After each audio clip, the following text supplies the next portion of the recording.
Olá, meus alunos do terceiros anos, tudo bom com vocês? Eu quero cumprimentar aqui os meus alunos do terceiro M1, M2 e o terceiro ano integrado da Escola Eurico Salles e meu terceiro ano vespertino da Escola Aleide Cosme. Nesse período de suspensão das aulas, vocês estão recebendo atividades pedagógicas não presenciais, nas quais estão sendo postadas para vocês todas as quartas-feiras que compõem a área de Ciências da Natureza, certo? E nessa aula de hoje, nesse vídeo de hoje, a minha proposta é estar corrigindo uma dessas atividades que vocês receberam. Foi proposto um link para vocês, postado no WhatsApp e na sala de aula virtual, que se refere a este formulário aqui que vocês estão vendo. Atividade de química orgânica, sobre classificação de carbonos e cadeias carbônicas e um pouquinho de hidrocarbonetos. Hidrocarbonetos é a nossa primeira função orgânica estudada na modalidade presencial no início desse ano letivo de 2020. Ok? Então, eu vou estar corrigindo esse formulário e respondendo ele ao mesmo tempo, assim como vocês fizeram. Tá? Então, respondendo aqui esse formulário, como vocês fizeram, vocês vão colocar o nome da escola, a Eurico Salles e a Aleide Cosme para abranger as duas. Um nome, aluno, turma, vou colocar apenas o terceiro ano do ensino médio. Respondendo, vamos à primeira questão. Uma cadeia carbônica, para ser classificada como insaturada, ela deve conter. Bom, galera, no início da química orgânica tem muitos conceitos que nós precisamos de saber, de memorizar. Uma cadeia considerada insaturada, esse termo insaturação se refere ao tipo de ligação que está entre os carbonos na cadeia. Insaturada significa a presença de duplas ou triplas ligações, também chamadas de ligações múltiplas ou ligações pi. Então, respondendo à pergunta, tem que ter pelo menos uma ligação pi entre os carbonos. Beleza? Isso não tem nada a ver com a presença de carbono terciário, nem ramificação na cadeia e nem heteroátomo. Esses são critérios para outras classificações, ok?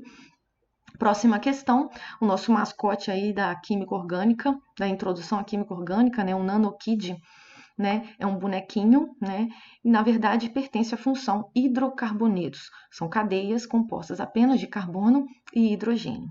Tá? Em que parte do corpo existe carbono terciário aqui? Desculpa, quaternário. O carbono quaternário é aquele carbono que tem 4 outros carbonos em volta dele, diretamente ligado a ele. Então, a única parte do corpo do nanokid que tem esse carbono quaternário são as mãos. Nós temos 2 carbonos quaternários aqui. Ali, na verdade, no punho, na região do punho da mãozinha ali dele, do nanokid, nós temos os 3 carboninhos diretamente ligados mais pertinho dele, mas nós temos ao longo do braço, uma outra região, um outro cantinho, que também tem um átomo de carbono. Então, em volta dele, não importa a distância que está entre os carbonos, mas esses carbonos estão diretamente ligados a este carbono do meio aqui. Então, ele é quaternário, beleza? Então, eu vou marcar aqui a opção das mãos dele, que tem a presença do carbono quaternário. O único lugar do corpo do nanokid que tem carbono quaternário são as mãos, beleza? Próxima questão. Analisando a molécula da fluoxetina, nós podemos definir que conceitos para ela? Bom, é uma cadeia carbônica cíclica. Bom, cíclica se refere à cadeia fechada e ela tem parte da cadeia aberta e parte da cadeia fechada, beleza? E saturada significa ligações simples entre carbonos, apenas ligações simples, ligação sigma, E nós podemos observar aqui a presença de duplas ligações na cadeia, então não podemos marcar essa opção, ok? Vamos para a próxima opção. Cadeia carbônica aromática. Aromática ela porque ela tem a presença desses anéis aromáticos aqui, que é essa parte fechada, composta por 6 carbonos, e as duplas ligações conjugadas ou alternadas, e compõem, então, essa classificação aromática. Só que a cadeia ela não é homogênea. Homogênea ou heterogênea significa a presença de heteroátomos na cadeia. E heteroátomos são esses elementozinhos aqui ó, que estão dentro da cadeia entre os carbonos. Pode ser o oxigênio, pode ser o nitrogênio, pode ser o enxofre. Né? Ele entra no meio da cadeia entre os carbonos. Isso aqui, esses elementos são classificados como heteroátomos. E quando eles estão presentes na cadeia, a cadeia se torna heterogênea. Tá? Então, não pode ser a letra B. Vamos para a próxima. A cadeia carbônica ela é mista e heterogênea? Sim, pode ser sim. Ela é mista porque ela tem uma parte aberta e uma parte fechada, tá? Uma parte aberta e uma parte fechada, e ela é heterogênea, ok? Próxima questão, a molécula das auxinas. Aqui, ele está pedindo a fórmula molecular. Então, existem várias formas de representar cadeias carbônicas. A fórmula molecular é a forma mais reduzida, né, de representação de um composto. Nessa fórmula molecular, vocês vão analisar que elementos que estão presentes e o seu índice, ou seja, a sua quantidade. Então, aqui nós temos carbonos, 10 carbonos, a cadeia. Hidrogênio, nós temos a presença de 11 hidrogênios na cadeia. Né? Depois nós temos o elemento nitrogênio e o oxigênio. E qual eu ponho primeiro, professora? Vocês vão seguir a ordem das famílias da tabela periódica. Nós temos um átomo de nitrogênio e 2 oxigênios. Está aí a fórmula molecular. Bem tranquilo, né? Última questão.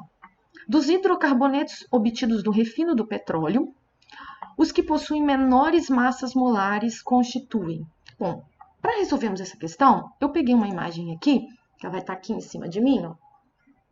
Aqui é uma torre de destilação que mostra como é o processo de refino do petróleo. O petróleo bruto, petróleo é uma mistura de hidrocarbonetos.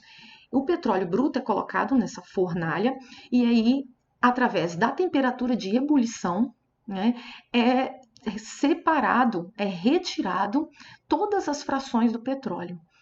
Então, os hidrocarbonetos que têm de cadeia mais leve, de cadeia de massa molar bem mais baixo, ele entra em ebulição primeiro, porque a temperatura de ebulição é uma propriedade físico-química que tem a ver também com o peso, né, o peso da molécula.